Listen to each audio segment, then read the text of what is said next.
Muy buenas tardes con todos los amigos de Cátedra Cosco. En esta oportunidad estamos nuevamente reunidos en nuestras conferencias semanales ya habituales sobre derecho y otros temas que a veces se presentan para comentar y poder difundir como tales. En esta oportunidad me complace mucho en expresarles a todos ustedes que esta es nuestra última conferencia del año. Vamos a cerrar con broche de oro, con un tema muy interesante denominado el carácter competitivo de las fuentes del derecho. Y nuestro expositor, un expositor de lujo, a quien agradezco de antemano su tiempo por brindarnos esta conferencia, compartir sus conocimientos y su experiencia, es el doctor Enrique Gersi, que no obstante que no es muy apropiado presentar a una persona tan conocida, pero debemos de todas maneras cumplir con la formalidad de presentar. Nuestro expositor ha sido profesor de análisis económico de derecho por más de 30 años en la Universidad de Lima, en la Pontificia Universidad Católica del Perú y en la Universidad Nacional de San Marcos. Es doctor honoris causa en Ciencias Sociales en la Universidad Francisco Marroquín de Guatemala.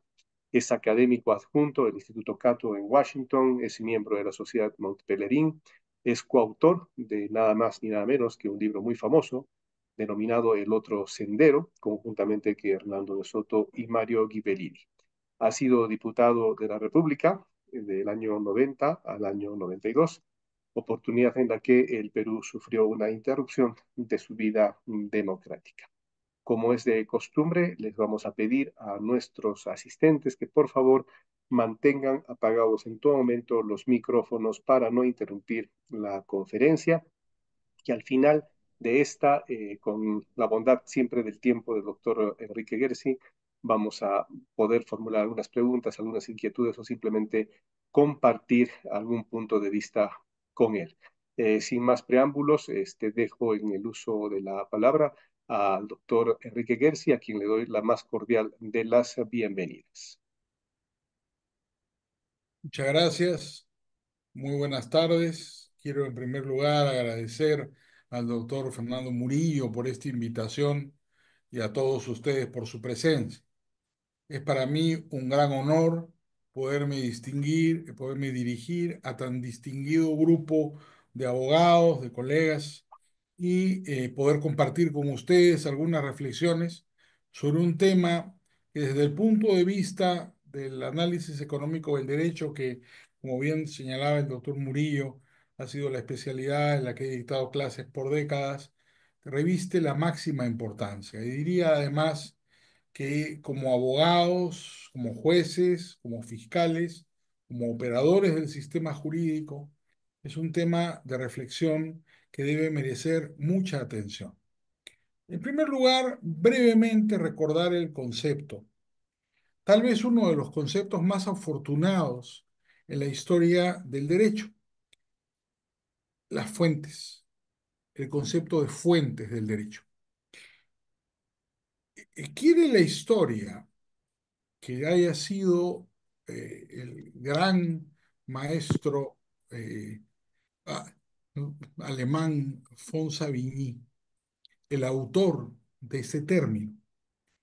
Las fuentes del derecho es una metáfora para referirse a un problema fundamental, que es cómo se crean las normas en una sociedad. No es un concepto antiguo, no está en el derecho clásico, ni en el derecho romano, ni en el romanista, ni en el canónico. Es un concepto que viene con la escuela histórica del derecho.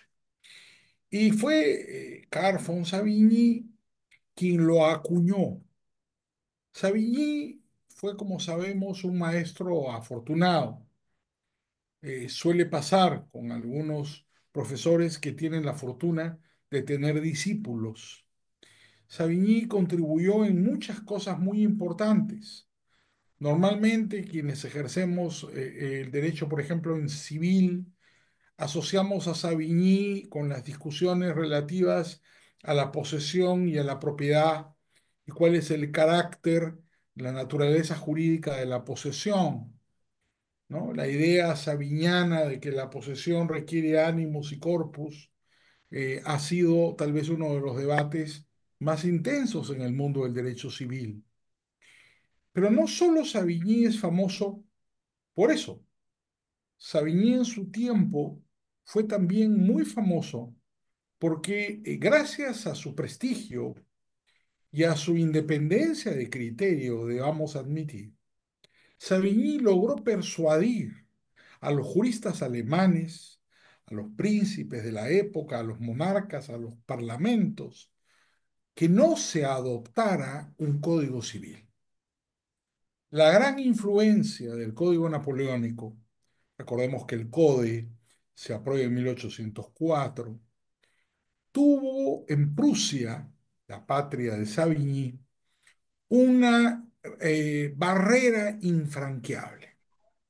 Savigny logró, como profesor muy joven primero, en polémica con Thibaut, que era un profesor alemán partidario de la codificación, de los llamados afrancesados en la época, logró oponer un cuerpo de conceptos jurídicos que persuadió a Alemania en general de que su sistema jurídico era completamente distinto del sistema francés y por consiguiente no era codificable, que la codificación equivalía a la muerte del derecho, a volver el sistema rígido, impenetrable a los avances y cambios en la sociedad.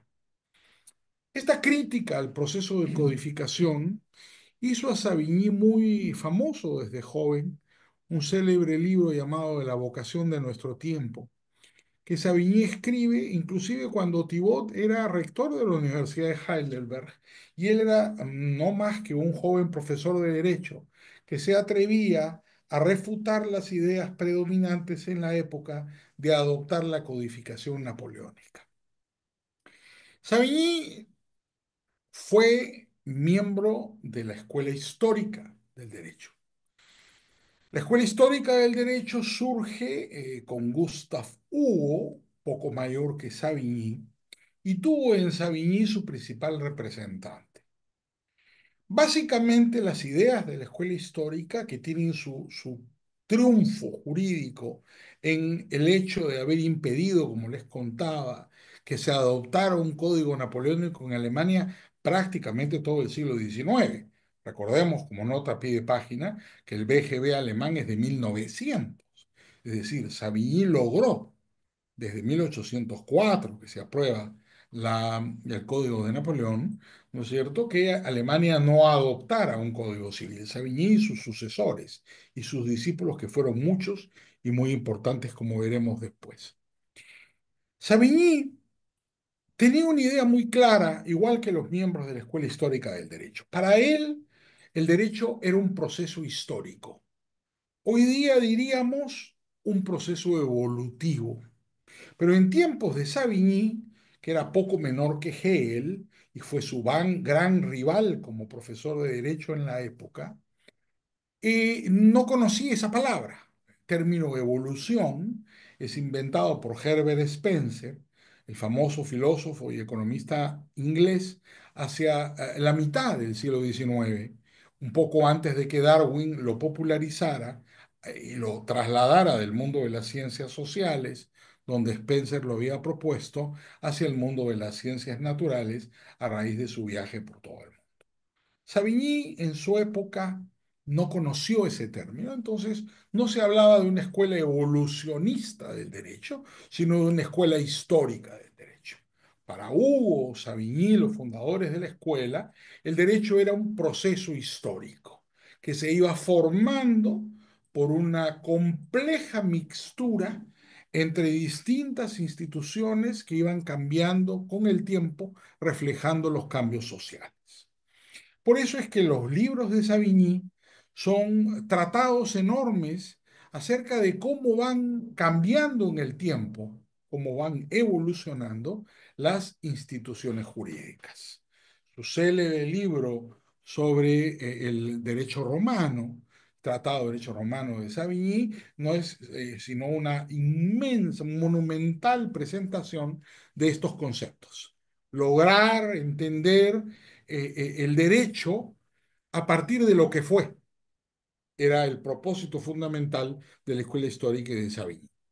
Entonces, Savigny, según la historia, en un determinado momento, recurre a la metáfora de las fuentes del derecho para explicar cómo se crean las normas.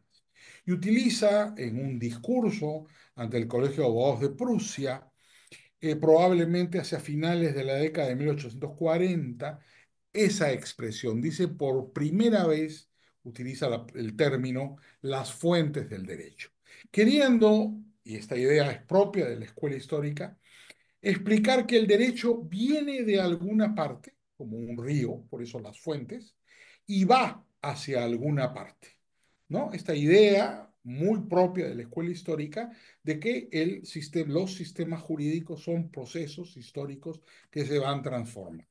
Entonces Savigny recurre a esta metáfora, que es el derecho es como una especie de río que tiene una fuente, un origen y que termina en alguna parte. Es un proceso que se va transformando.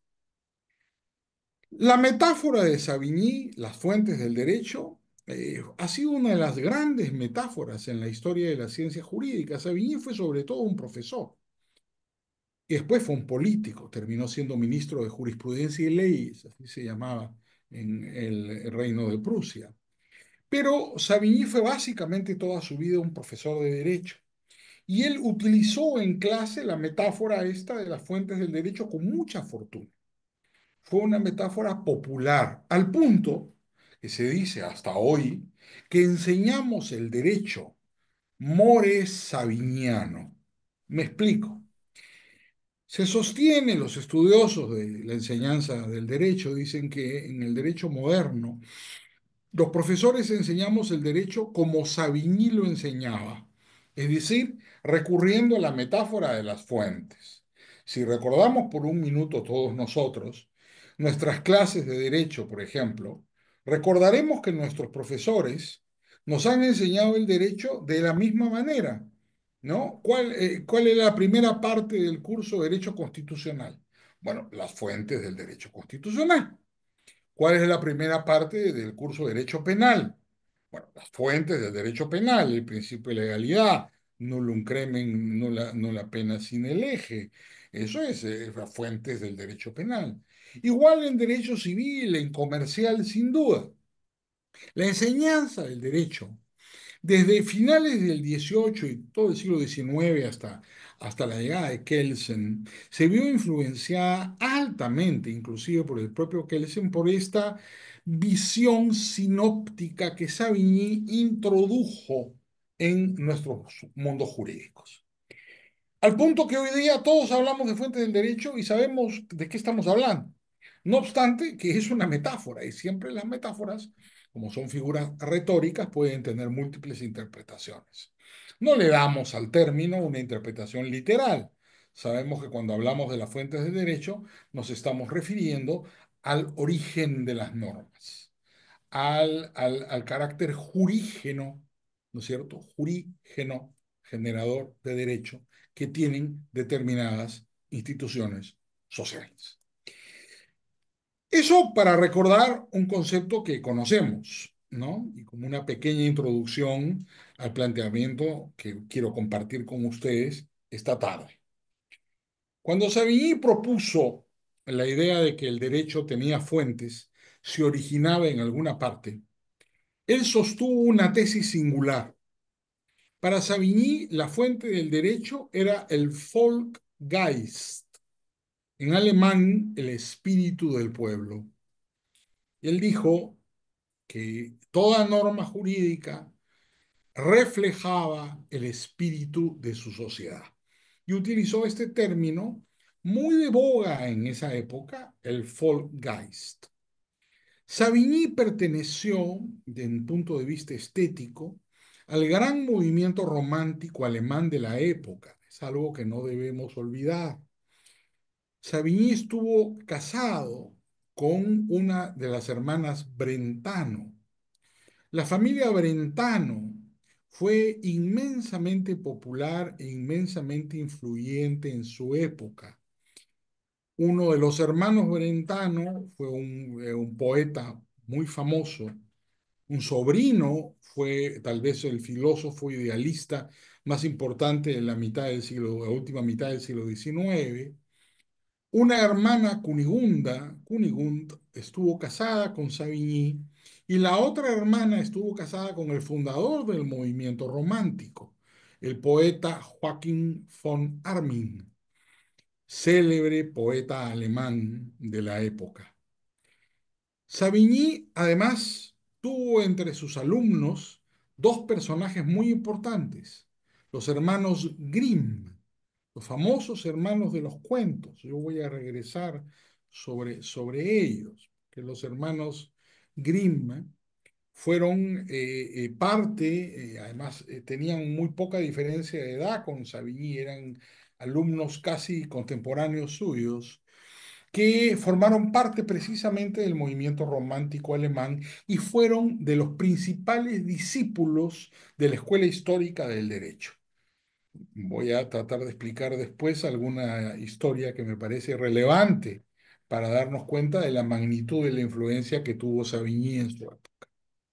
Pero no solamente Savigny es muy famoso porque forma parte de este movimiento romántico que influye en el mundo de las artes, de las ciencias, de la música, de la pintura, destacadamente en la literatura y en el derecho con él, sino que Savigny además, como profesor, tuvo una gran influencia en la aparición de lo que los historiadores denominan el derecho de los juristas, es decir, el derecho entendido no como un proceso filosófico ni como un proceso político, como posteriormente lo entenderá Kelsen, o como un proceso filosófico, como anteriormente lo había entendido Leibniz, sino como un proceso autónomo.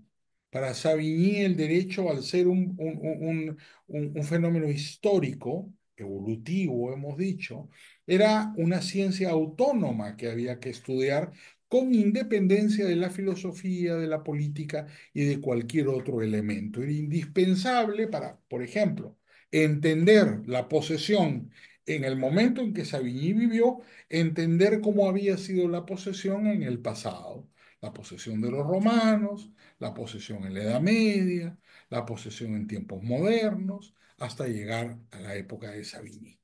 Esa era la manera de pensar de Savigny. Esto produjo que Savigny creara la idea de que existía un sistema jurídico. Hasta antes de Savigny nadie ha hablado de un sistema jurídico. Para Savigny el sistema jurídico era independiente, era un fenómeno social independiente de los otros fenómenos existentes en la sociedad. Entonces, además de creer que existen fuentes del derecho y que la fuente por excelencia es el espíritu del pueblo, Savigny nos aporta una idea fundamental, la idea de un sistema jurídico, que desarrolla otros de sus discípulos fundamentales, esenciales en la historia del derecho, llamado Jorge Federico Puchta. Se escribe Puchta. Puchta, que muere muy joven, a los 42 años de edad, en una epidemia, es el autor de tal vez uno de los conceptos, igual que el de Fuentes de Derecho, más influyentes de la historia contemporánea de nuestra ciencia, la idea de la pirámide normativa.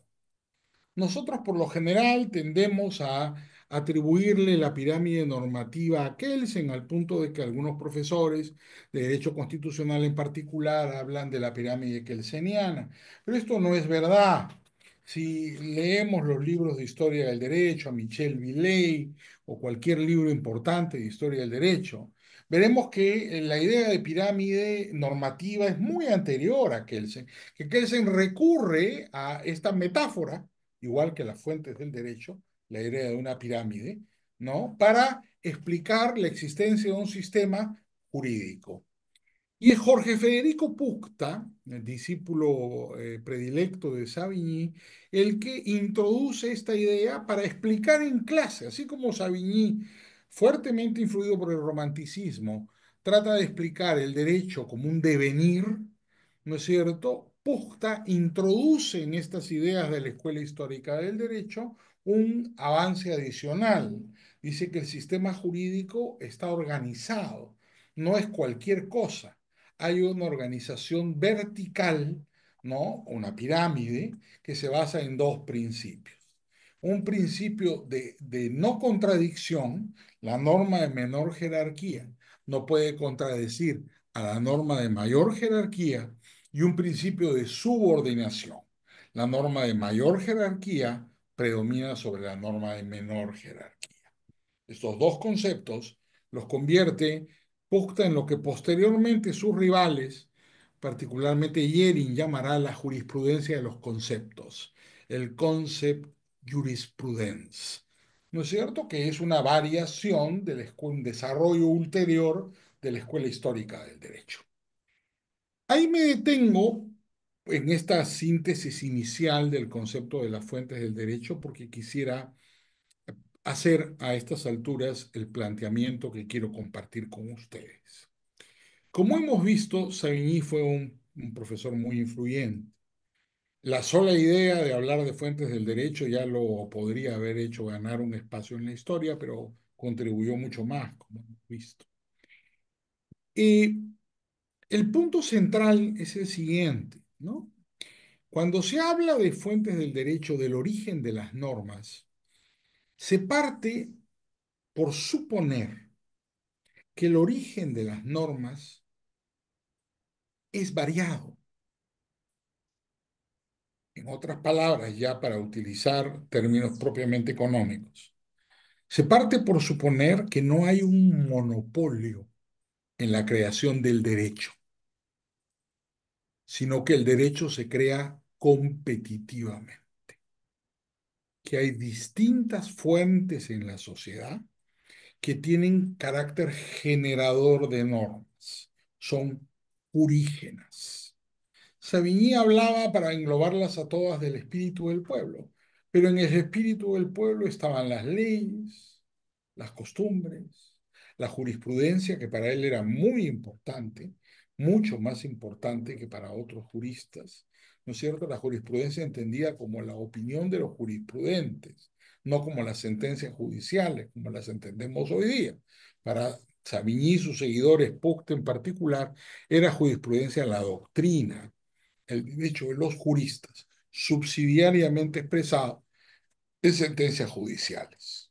Por supuesto, en el mundo anglosajón había una predominancia de la jurisprudencia. Si vemos por un minuto, dando un paso hacia atrás, el horizonte general de las ciencias jurídicas, y nos damos cuenta que pertenecemos a una tradición jurídica romano-germánica, occidental, no romanista, no debemos olvidar nunca que hay otra tradición jurídica igualmente importante y relevante, que es la anglosajona, que también es romanista. Es muy curioso cuando uno lee los libros de historia del derecho anglosajones, ellos se consideran los verdaderos discípulos de los romanos y se consideran los verdaderos seguidores del derecho romano e insisten en que hay una diferencia que hemos olvidado en esta parte del mundo entre el llamado derecho pretoriano y el derecho imperial. Entonces ellos dicen que son auténticamente seguidores del derecho romano porque son seguidores del derecho pretoriano. El derecho lo decía el pretor, que era el juez. Ese sistema jurisdiccional en el cual el derecho es producido judicialmente forma parte de una tradición muy intensa en el mundo anglosajón. Nosotros le damos otro sentido, entendemos de otra manera el derecho romano más en su tradición codificada, imperial o tardo imperial, porque básicamente lo que conocemos son las codificaciones bizantinas. Entrando a la tesis que quiero compartir con ustedes. Hecha la introducción histórica a la que nos hemos referido. ¿El derecho se crea monopólicamente o competitivamente? De manera tradicional, la opinión predominante en nuestra disciplina, sobre todo por la influencia del positivismo, no solamente el kelseniano, sino también el benthamiano, dedicaremos unos minutos a ambas cosas, nos ha convencido de que la única fuente del derecho es la ley, ¿no? Que una ley, decimos, inclusive es un precepto constitucional, se deroga solo mediante otra ley. Y esa idea no forma parte de una doctrina de la ciencia, digamos, no es la ciencia jurídica, no es un dogma de la ciencia jurídica.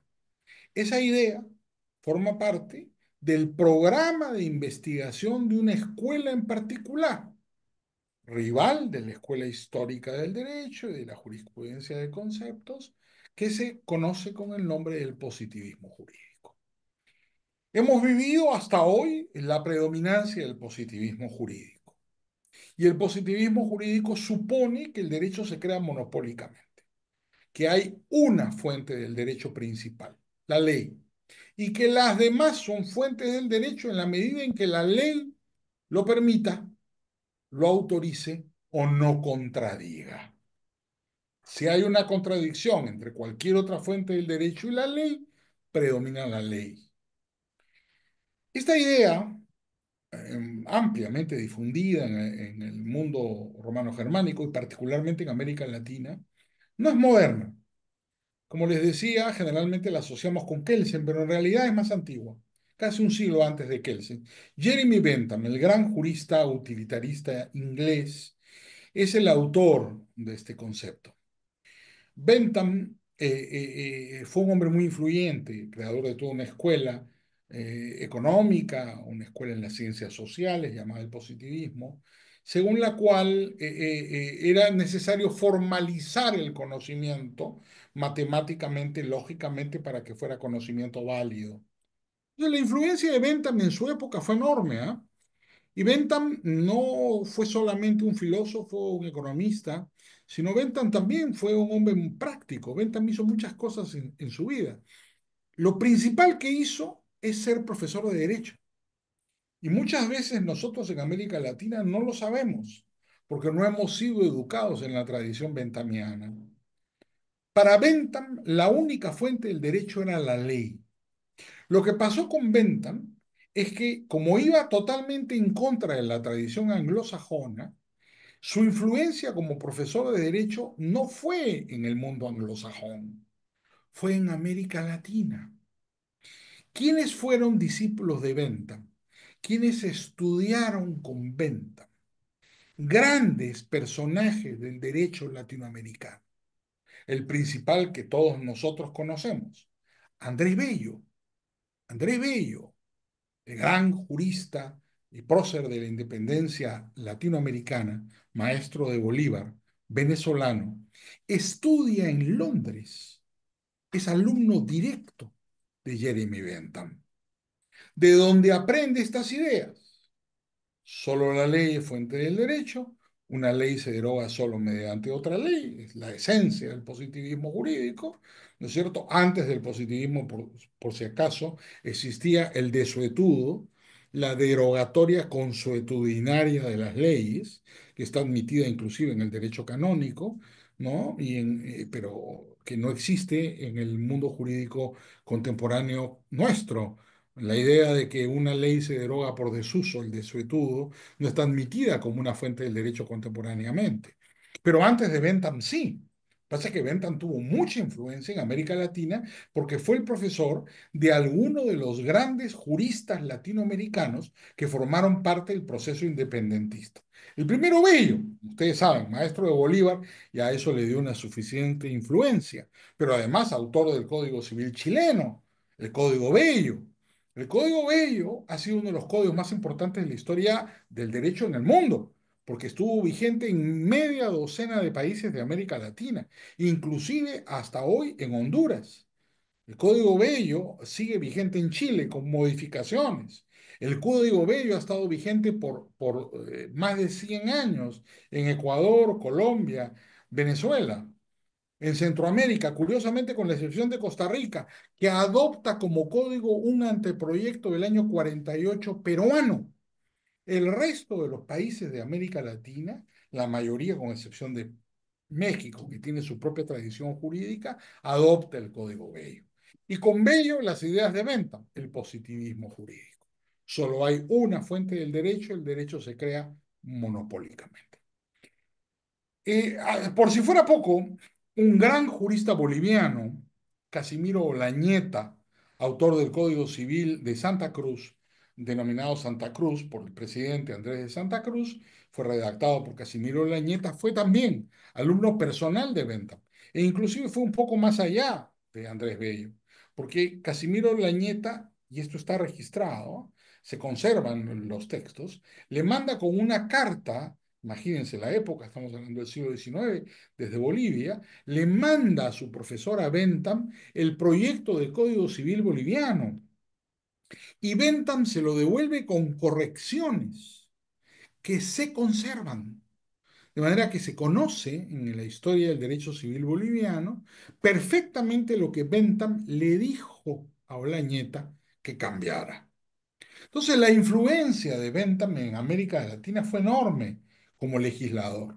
Además, Bentham fue contratado por el gobierno venezolano para hacer un proyecto de código penal y un proyecto de código procesal penal. Y por si fuera poco, entre las muchas cosas que Bentham hizo, era un filósofo de la educación. Y él es padre de una idea que hasta hoy existe, la idea de la reeducación como un proceso de redención del delincuente. La idea de que es posible redimir al delincuente a través de la educación es una idea benthamiana. Bentham era un filósofo de la educación y pensaba que la educación podía inclusive transformar al delincuente en una persona de bien. Entonces Bentham se puso a diseñar cárceles y ganó mucho dinero diseñando cárceles. Y creó un modelo de cárcel que existe hasta hoy que se llama el panóptico. Panóptico. Recordemos, en Lima había panóptico. ¿Y saben quién lo diseñó? Jeremy Bentham. Los planos del panóptico de Lima, demolido cuando yo era pequeño, allá por el primer gobierno de Belaúnde, en el año 67, donde hoy día está el Hotel Sheraton, y a su costado está la Torre de Lima, y hay un centro comercial ahora. ¿No es cierto? Eso era el panóptico, la prisión, la penitenciaría de Lima. ¿Por qué se llama panóptico? Porque en la idea de Bentham, la prisión debería ser un patio cuadrangular con una torre de vigilancia al centro, la que todo lo ve.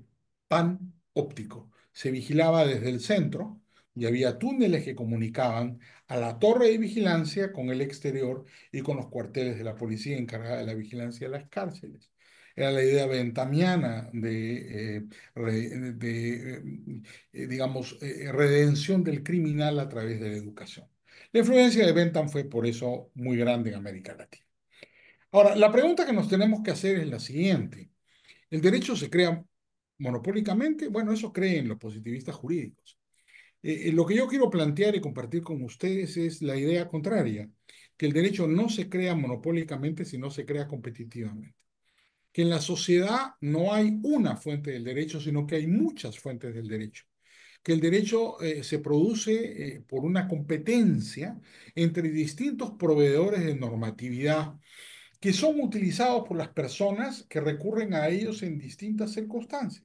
Vamos a tratar de referirnos a algún ejemplo cusqueño, además, para que veamos la profundidad del problema. Eh, Desafiando la idea predominante de que el sistema jurídico tiene una producción monopólica, pongámonos en la situación siguiente.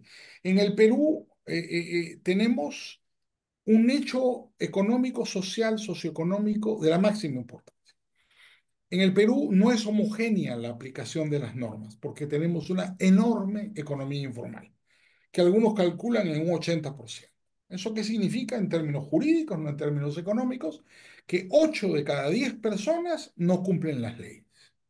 La pregunta es, si no cumplen las leyes, ¿qué cumplen? ¿O están fuera del sistema jurídico? No nos olvidemos, el derecho es un principio general. La ley es solo una de las fuentes del derecho, según decía Savigny. ¿Hay otras fuentes del derecho? Claro que las hay. La costumbre, ¿no? Al punto de que todo el sistema anglosajón se organiza por la costumbre y no por la ley. Entonces, la pregunta es, ¿se produce un monopolio o en realidad se produce competencia? Desde mi punto de vista y del punto de vista del análisis económico del derecho, lo que hay es una creación competitiva de normas. ¿Por qué? Porque hay un hecho fundamental. Las normas son costosas, no son gratuitas. Cualquier norma. Cualquier norma jurídica, de la más elemental a la más compleja, es costosa, no es gratuita. El derecho cuesta. ¿Cuánto cuesta el derecho?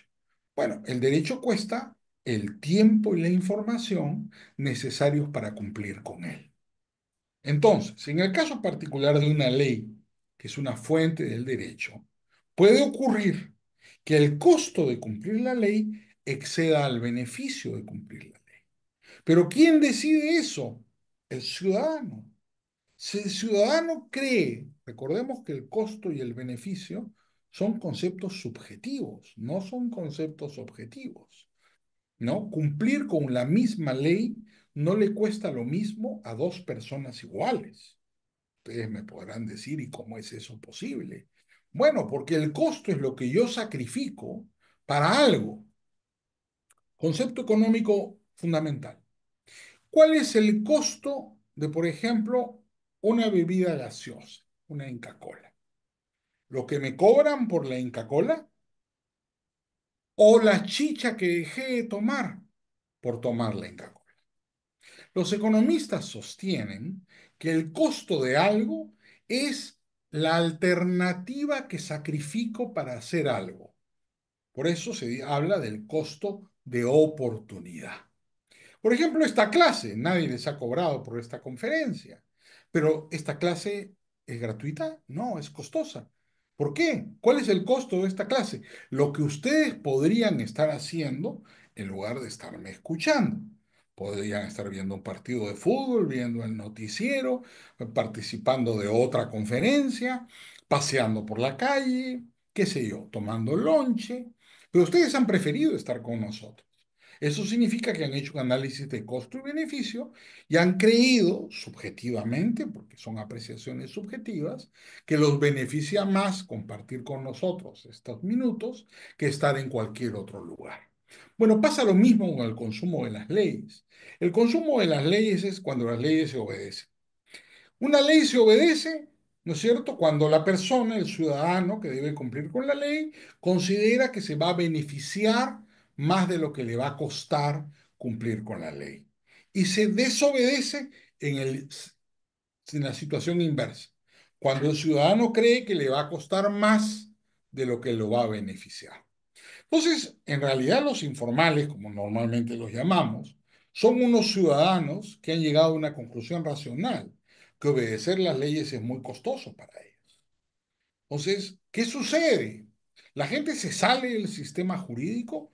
No, no es posible salirse del sistema jurídico. Todos necesitamos normas. Lo que pasa es que nos desplazamos de una fuente del derecho que creemos costosa, la ley, hacia otra fuente del derecho que creemos menos costosa. Por ejemplo, la costumbre. A nivel macroeconómico, decimos en análisis económico del derecho, hay básicamente dos fuentes del derecho, la ley y la costumbre. Y a nivel microeconómico tenemos los contratos, recordemos lo que nos dicen nuestros profesores desde el primer día del curso del derecho contractual. El contrato es ley entre las partes, fuente del derecho, pues, pero a nivel microeconómico. Además, las sentencias judiciales que resuelven casos individuales, por supuesto, si hay plenos, ya son normas de aplicación general y serían macro con una fuente macro, pero en realidad las sentencias son fuentes micro que resuelven casos individuales y todo tipo de reglas. Las reglas de los clubes, los estatutos societarios, son normas por las cuales se rige la sociedad.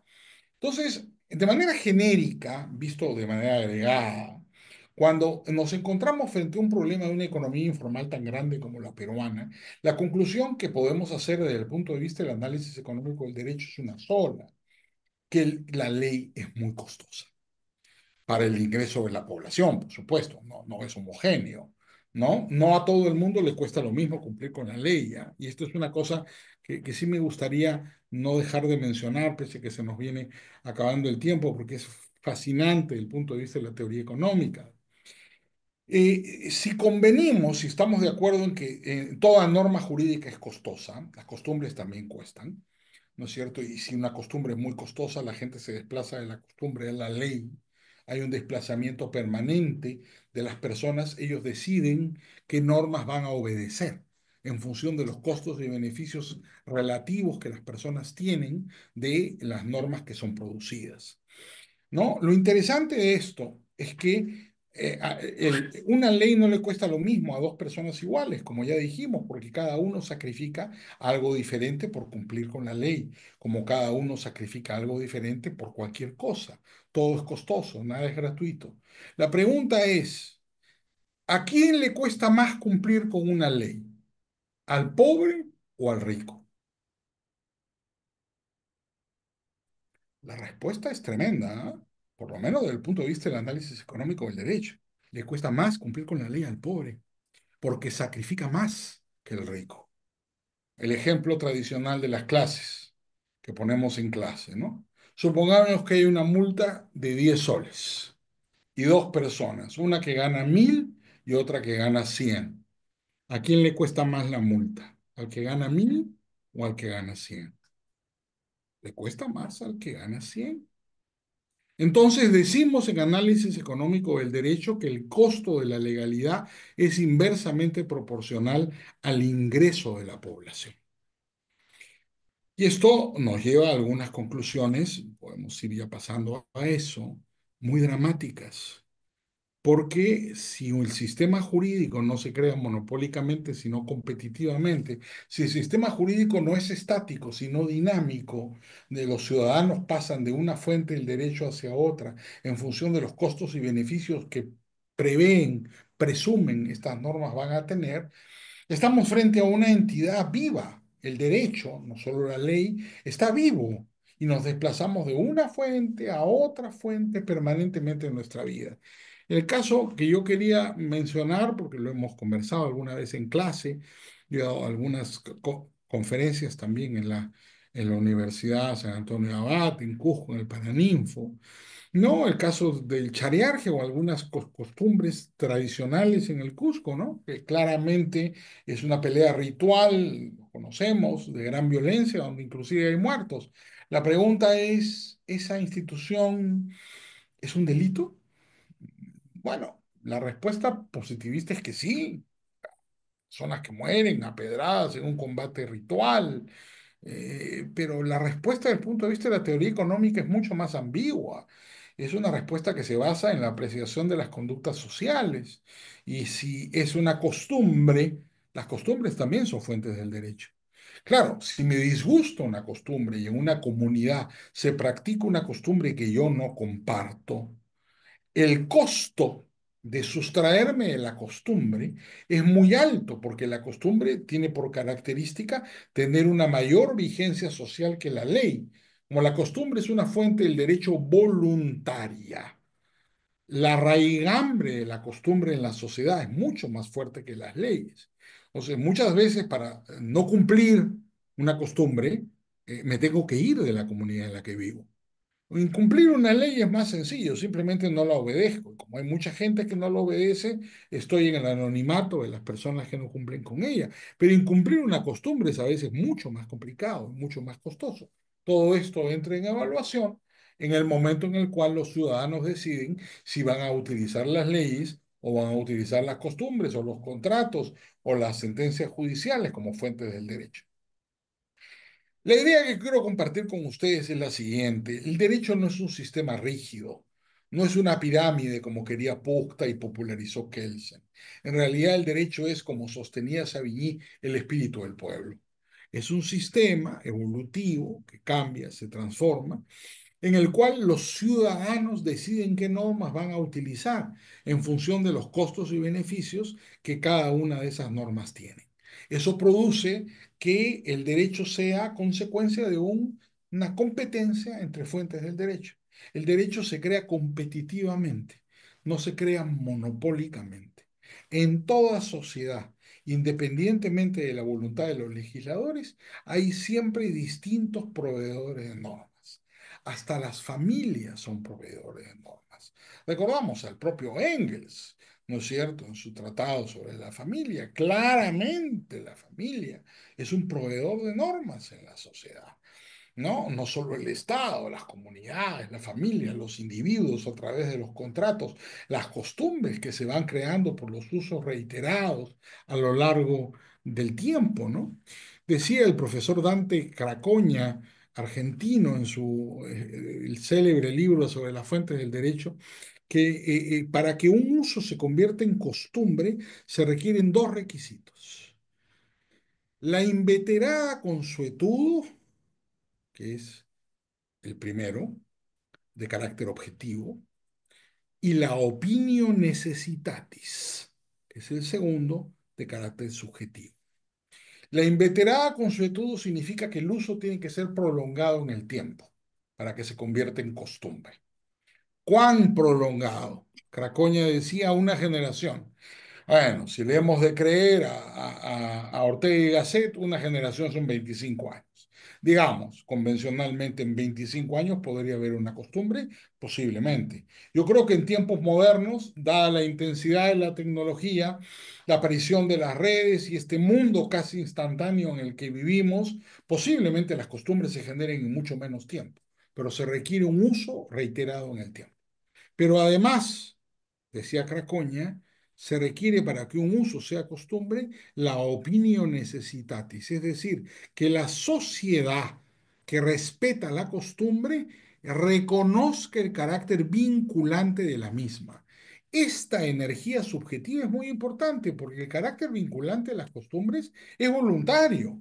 Yo me someto a una costumbre voluntariamente, la acepto y la cumplo porque la cumple mi sociedad, estoy de acuerdo con ella. Lo interesante es que mientras el derecho creado legislativamente es deliberado, el Congreso puede sentarse y aprobar, o el órgano legislativo que corresponda puede aprobar una ley en minutos, las costumbres no son deliberadas. Nadie puede crear una costumbre deliberadamente y nadie la puede crear en minutos. Las costumbres responden a procesos sociales prolongados, imprevisibles, meramente evolutivos, que no podemos nunca planificar. Nosotros podemos planificar nuestro programa legislativo, pero el carácter consuetudinario de una sociedad no es posible, que es el resultado, es el efecto, no es la causa del desarrollo de las instituciones jurídicas. No quiero prolongarme en exceso y haciendo las 7 para dar lugar a alguna etapa de preguntas y respuestas, como me pidió el doctor Murillo, pero quiero compartir con ustedes básicamente esta idea. A diferencia de la opinión mayoritaria, predominante, consecuencia del positivismo, Benthamiano primero y luego kelseniano, ¿no? Que cree que el derecho se crea monopólicamente. Yo quisiera compartir con ustedes la visión económica del derecho, la teoría económica del derecho que dice que el derecho no se crea monopólicamente, sino que el derecho es un producto cataláctico. Eso viene de la palabra griega katalaktein, que significa competencia. El derecho es un producto competitivo. El derecho es consecuencia de una competencia entre distintas fuentes que simultáneamente existen en una sociedad y nos proveen de normas que los ciudadanos escogemos en función de lo que creemos es más barato y evitamos en función de lo que creemos es más costoso. Esto es subjetivo, nos podemos equivocar, pero las personas nos estamos desplazando permanentemente de una fuente del derecho hacia otra, de las costumbres a las leyes, de las leyes a las costumbres, de las leyes a los contratos, de los contratos a las costumbres, de las costumbres a las sentencias judiciales, de las sentencias judiciales a los laudos arbitrales, están de moda últimamente, y así sucesivamente. La mayor complejidad de un sistema jurídico entendido de esa manera es evidente, pero yo creo que nos ofrece el enorme desafío de poder seguir pensando, filosofando, estudiando esta fascinante ciencia del derecho que nos toca a todos compartir. Aprovecho nuevamente para agradecer por la invitación al doctor Fernando Murillo, a todos ustedes por su presencia y quedo a su disposición si hubiera alguna pregunta que absolver. Nuevamente, muchas gracias y un fuerte abrazo para todos. Doctor Enrique, gracias por la conferencia, ha sido muy ilustrativa. Vamos a ver si alguien se anima a preguntar o hacer algún comentario, abusando un poco del tiempo del doctor Gersi. Si alguien se atreve a preguntar, hacer un comentario.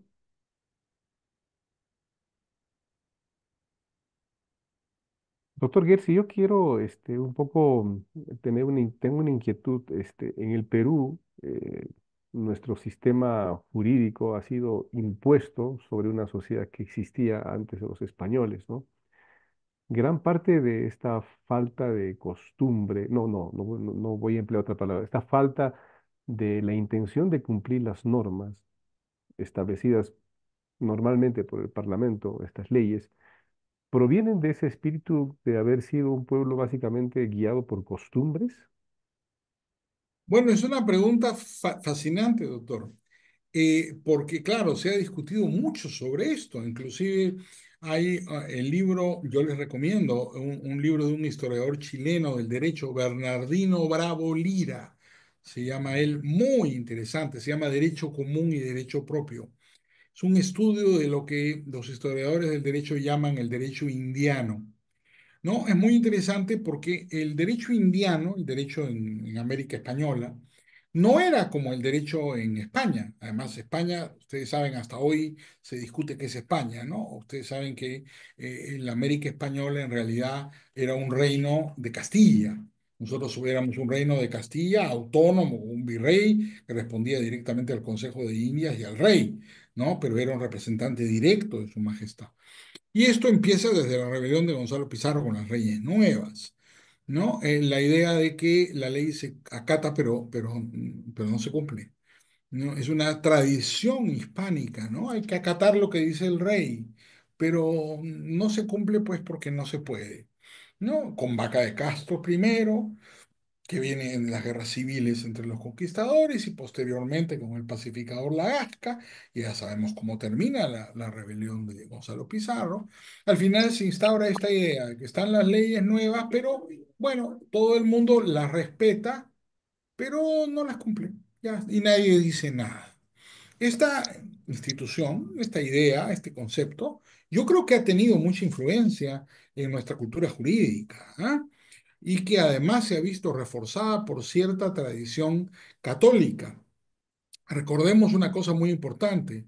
Durante el virreinato, generalmente las comunidades estuvieron como aliadas a la iglesia.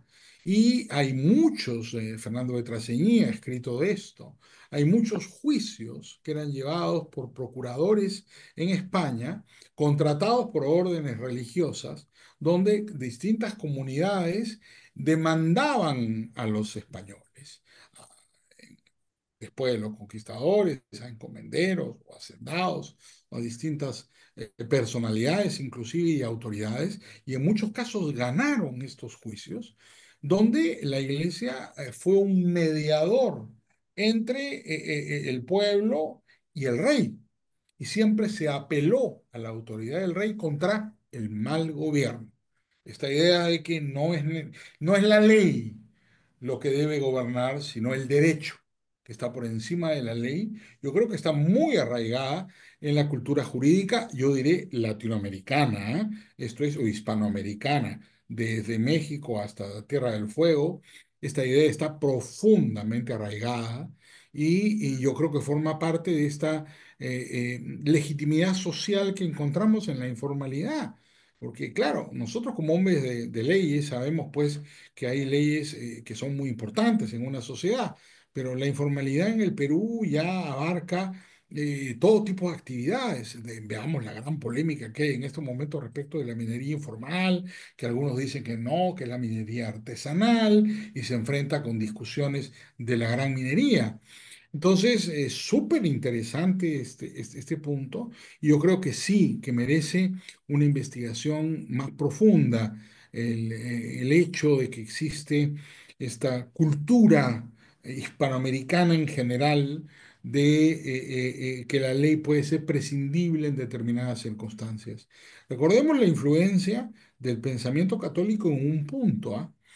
San Alfonso María Ligorno, padre doctor de la Iglesia, desarrolló la famosa, que era una doctrina aristotélica, pero desarrolló la famosa doctrina del bien menor, o del mal menor, más que bien menor, el mal menor. ¿En qué consiste la doctrina del mal menor, que se ha convertido en una doctrina jurídica?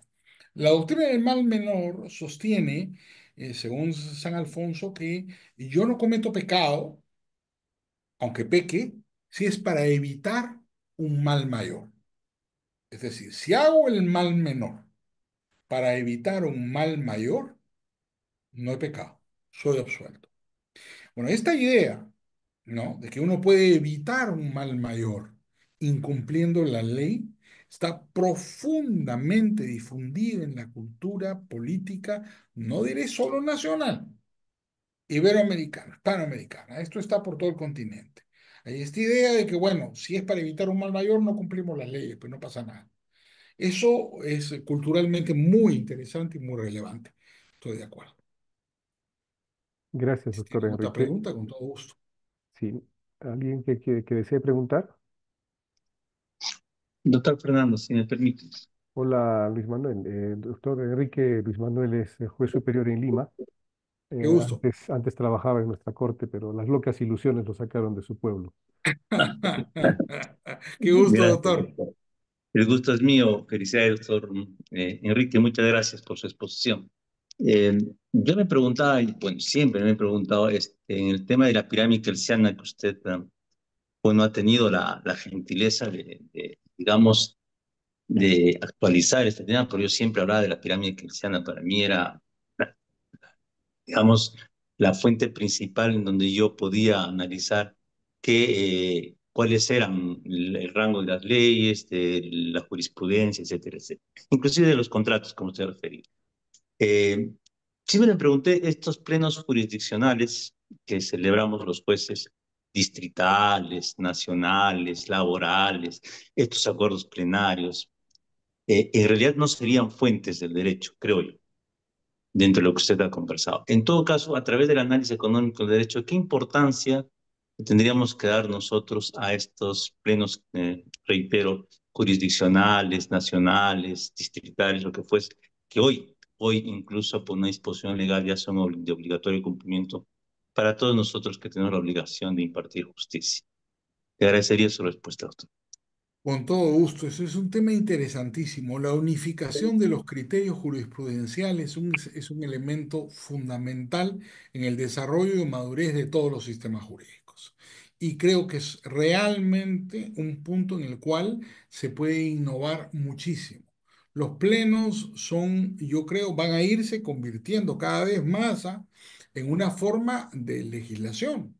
¿No? Técnicamente no lo son, sabemos la diferencia, pero en la práctica, si se utilizan para unificar criterios, para unificar conceptos, estamos legislando, ¿no? Esa es una fuente del derecho desde el punto de vista de la teoría económica, y yo sé que los constitucionalistas se van a molestar, pero para mí es una fuente del derecho que está en plena evolución. Fíjense lo interesante, el derecho es evolutivo. Entonces, ahora tenemos los plenos, que no los teníamos antes. Esa es una fuente del derecho que está apareciendo. Claro, hay polémica, bueno, es así, el derecho siempre va a ser disputado y la generación de derechos siempre es polémica porque no se está exenta de los temas políticos, de la influencia social. Esa es la función del juez, que es muy compleja, ¿no? Yo escribí hace algunos años un artículo, un ensayo se llama El diálogo entre el juez y el profesor, que lo publicó la revista Temis, donde trataba de plantear un poco al estilo socrático, platónico, esta idea, ¿no? Era lo pueden encontrar con gran facilidad en internet porque está ahí colgado en varias versiones. Inclusive he visto que me ha pirateado la revista del Poder Judicial. No voy a protestar, estoy de acuerdo que la piratee. Yo creo que la propiedad intelectual debe difundirse y no hay ningún problema porque me dan crédito, pero no me enteré hasta que encontré en la web que la revista del Poder Judicial, la Academia de la Magistratura, había reproducido el artículo, me dio muchísimo gusto. ¿Cuál era la idea de ese artículo? Yo planteé una discusión totalmente teórica, puramente hipotética, casi, digamos, literaria, donde un profesor, ¿no es cierto? Un juez le pregunta a un profesor su opinión respecto de un problema que había sido sometido a su jurisdicción. Y el problema es el relativo, ¿no? A quién debe ser el propietario de la construcción en bien ajeno, ¿no? Pero está planteado en términos simples, ¿no? Y la idea la pregunta de todo ese artículo es, Si bien el Código Civil dice que el que construye en suelo ajeno, construye para el propietario del suelo, ¿no es cierto? El dueño del suelo es dueño de la fábrica, el principio de accesión. El mercado, si vemos los pueblos jóvenes, ¿no es cierto? Los asentamientos informales, los asentamientos humanos, como se llaman ahora, ha invertido el concepto. Y en la práctica, el dueño de la fábrica es el dueño del suelo, porque primero invado, construyo mi casa y después del Estado, después de un procedimiento o de reconocimiento físico legal, me da un título.